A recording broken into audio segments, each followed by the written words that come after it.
Group 3 ఫలితాలు ఇప్పుడు release చేయడం జరిగింది. దీంతో పాటు ఓఎంఆర్ షీటు అట్లాగే ఫైనల్ కి కూడా పెట్టాం. దాంతోపాటు అందరు క్యాండిడేట్స్ యొక్క టోటల్ వాళ్ళ మార్క్స్ కూడా పబ్లిక్ డొమైన్లో ఉంది. ఈ ఎగ్జామ్ 17-11 నవంబర్ 17th మళ్ళీ 18th నవంబర్ 2 రోజులు జరిగింది.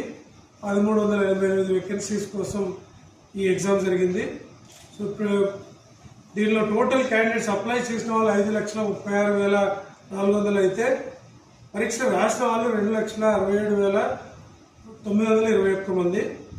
సో వివిధ కారణాల వల్ల 18,364 మందిని ఇన్వాలిడేట్ జరిగింది. అంటే వాళ్ళు పబ్లిక్ తప్పు చేయడం కానీ లేదా వాళ్ళు సరైన సమాచారం ఇవ్వకుండా ఉండడం అలాంటి ఇష్యూస్ వల్ల ఇప్పుడు జనరల్ ర్యాంకింగ్ లిస్ట్ మనం 2,49,557 మందికి జనరల్ ర్యాంకింగ్ లిస్ట్ కామన్ అందరికీ తెలిసే విధంగా మనం పబ్లిక్ డొమైన్లోనే టీజీపీఎస్సీ వెబ్సైట్లో పెట్టడం జరిగింది.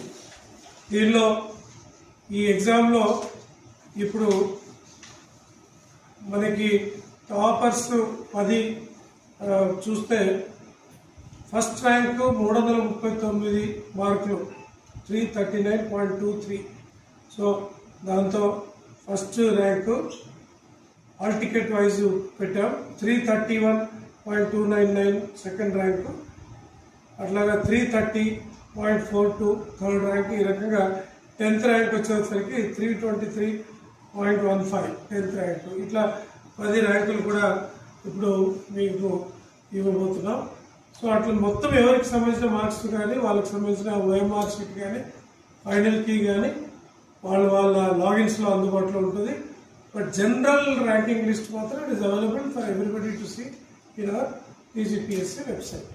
So with this we have completed group 1, group 2, group 3 సంబంధించిన 3 1, 2, 3 వరుసగా మనం రిలీజ్ చేయడం జరిగింది రిజల్ట్స్. సో ఎవరైతే అభ్యర్థులు కష్టపడి పరీక్షలు రాశారో వాళ్ళకి అతి తక్కువ సమయంలోనే ఎలాంటి పొరపాటు లేకుండా చక్కగా మీకు ఈ రిజల్ట్స్ అన్ని కూడా ప్రాసెస్ చేసి ఇవ్వడం జరిగింది. So be confident, everything was done in full proof manner, error ఫ్రీగా చేయడం జరిగింది. సో నెక్స్ట్ 2 daysలో మళ్ళీ ఇంకొక ఈ హాస్టల్ వెల్ఫేర్ ఆఫీసర్స్ది, ఎక్స్టెన్షన్ ఆఫీసర్స్ రిజల్ట్స్ కూడా 17th and 19th కూడా ఇవ్వబోతున్నాం. దాని తర్వాత ఇక మిగతా ఇష్యూస్ మీద పెండింగ్ నోటిఫికేషన్స్ కానీ వాటి మీద మళ్ళీ అవసరాన్ని బట్టి మనం టైం బట్టి మీకు చెప్తాం. అప్పటిదాకా కమిషన్